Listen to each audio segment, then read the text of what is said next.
Hey everybody, Scrap and Salvage here. Came back from an estate sale today. Got some vintage car accessories and some vintage clothes. Let's unpack them together. Going with my hat theme right here. Found about 5 of these Circus hats.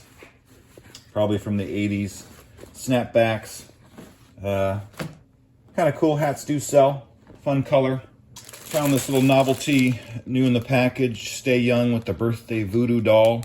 It's got like hemorrhoids and constipation, shooting pains, varicose veins, tennis elbow, insomnia, bags. I mean, you could get rid of it all with this thing. So, I don't know, not a really high dollar item. I think they're going for probably like 10 bucks or something, but new in the package, might bring a little bit more. Thought that was neat. I got this little knife sharpener. Needs a little, looks like someone put some glue in it, but I like the handle, or you could just take it off and mount on something else. But always a fun little kitchen item if you got old knives. People collect that kind of stuff. Cast iron goes well with that kind of stuff. And look, back here got an Empire 1968 blow mold. These are really highly collectible. I mean, they come in a huge sizes. This is just the mini. Missing the light component. You can pick this actual light component. It's like a little socket you stick in here, and it's got a cord that you can plug in, obviously. And, you know, get those from Home Depot or Walmart for, I don't know, probably around $5. That was a good find. Nice little condition. Good for the holidays coming up. More matches. I always pick matches up. These are just kind of generic ones. Couple, not too old, couple of fun ones. I picked out a few here that you can see. Got these Hunt's tomato sauce with the front strike on them. Probably 50s, 60s.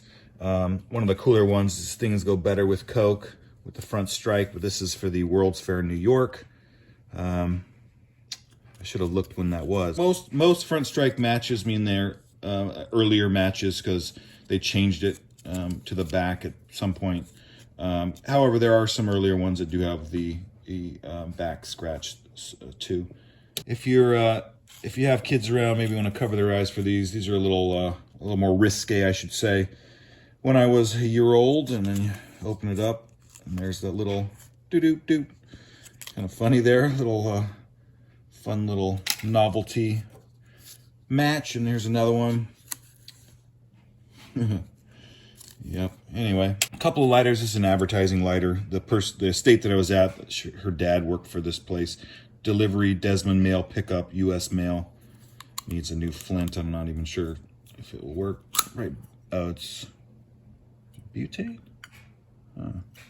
Interesting. Because that's for the flint.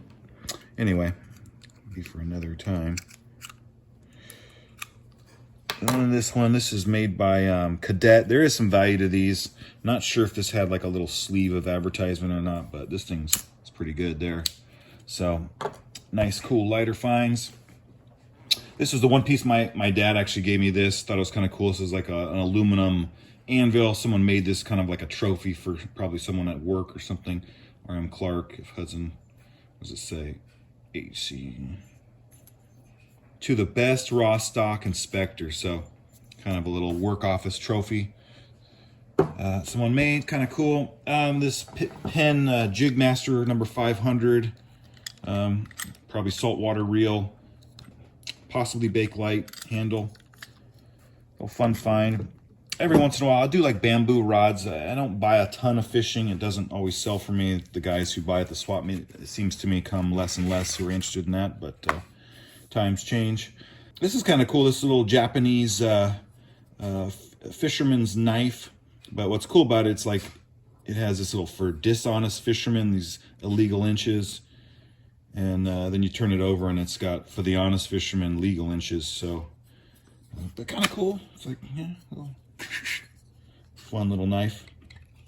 Rolo, Los Angeles, Japan, imported from Japan. Floating fish knife, so it floats if you drop it in the water on a boat. It's a pretty common thing for some of this stuff. I'm moving on to some of the car stuff. This is a Unisync. I'd never seen this before, but it's to sync up like if you have multiple carburetors on your car, your hot rod, and this syncs them up. So it's kind of a cool little accessory. Always, I try to buy things when I don't know what they are, or just kind of looks unique, because sometimes it has a lot more value to it. This is just a piece of brass. I was like, maybe go in the scrap. It's just a heavy piece of brass, probably used in a little bit of metal work, or taking out dents in cars or something. So grab that. Then this 1969 Chevy Colors chart. It's either a Caprice or an Impala. I think it's Impala. And with 15 glowing magic mirror colors. We've got the, this is available on Camaro Nova, Chevelle Supersport, Corvette. So this looks like a bunch of different cars. Anyway, so you got Garnet Red, Olympic Gold, Butternut Yellow. I like this Frost Green. That's pretty cool. Or this Azure Turquoise.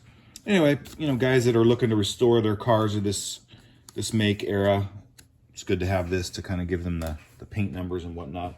Easily found, however, but kind of cool to have a little memento like that.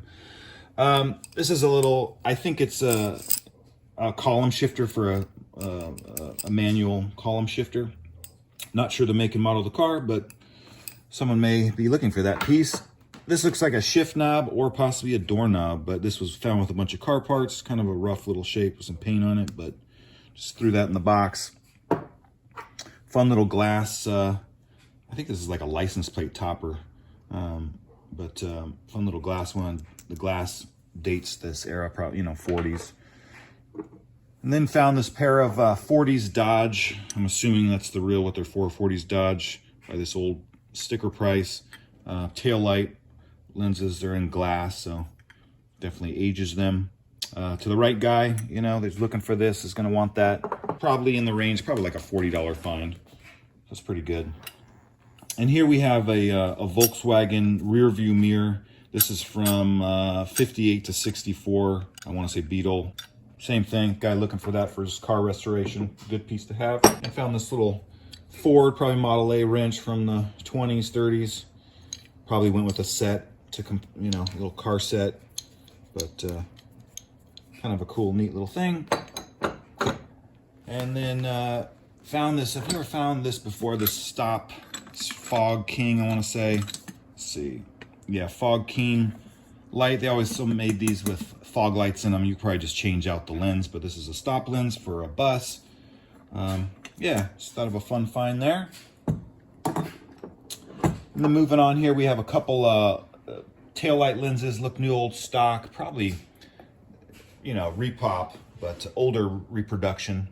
And anybody who's doing a hot rod or a build or rat rod, these might be of interest to them. Thought that was kind of neat. And then this little tack, this RPM tack, kind of neat. It's probably from the 70s, 60s, 70s. Looks like it has light use to it. So a couple bucks there. And last with the car stuff, this Wolf whistle, air whistle.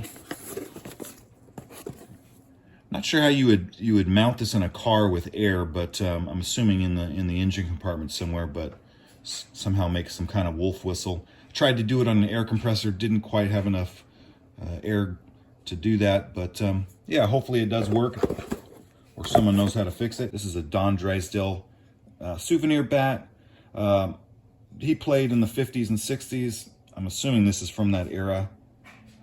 So cool little find. Not sure how much the value is, but hopefully it has some. And then last but not least, moving on to some of the clothes I found this weekend. Found this 70s dress, 70s, 80s dress by Gun Sacks by Jessica, San Francisco. I just had a good look to it. It's $5, so figured $5 wasn't a big gamble, and definitely someone will like it. It's got it's really good condition, so that'll definitely sell, I'm sure. Moving on, this denim jacket. It's like a generic brand, doesn't have a tag that I've seen, but it's got this really cool inside, little nice, like, you know, it's not Sherpa, but this really nice feel to it. I thought that was neat, and being blue, I've never seen that. So, and denim is just, you know, denim sells, and really good condition. So, like that. Found some long hauls. These are just probably like a Sears or cheap brand during the, you know, 70s, 80s, but thought that was kind of cool. These Stonewash Lees in really good condition, 80s, 90s. One of the better finds of these Lee's tan cords from the 80s. New old stock, still have the little tag, Doughboys. So these are always great. And then I found these 501 Levi's button fly, probably from mid 80s. Really good condition, probably worn once. So great find there. Moving on to some of the t-shirts. Found this Keep Your Fly button Levi's 501 shirt. Got a couple stain condition issues, but probably from the 90s. Hanes. And then just thought this was kind of fun novelty. This pocket tee by West Covina Elks Clowns. And it's kind of neat. And this Hot Rod Engine shirt. Arius, Arius, probably how it's pronounced, but kind of cool. Pure Power. So you want some pure power? Arius. So pretty neat. Maui and Sons vintage tee from the 80s, 90s with the sharks in it. I remember these colors, man, when I was a kid, 13, 12, 13, 14, wearing this kind of stuff. Surf kind of culture, Hawaii. So fun little find. So that was it today. Really appreciate you watching, and we'll see you next time. Thank you.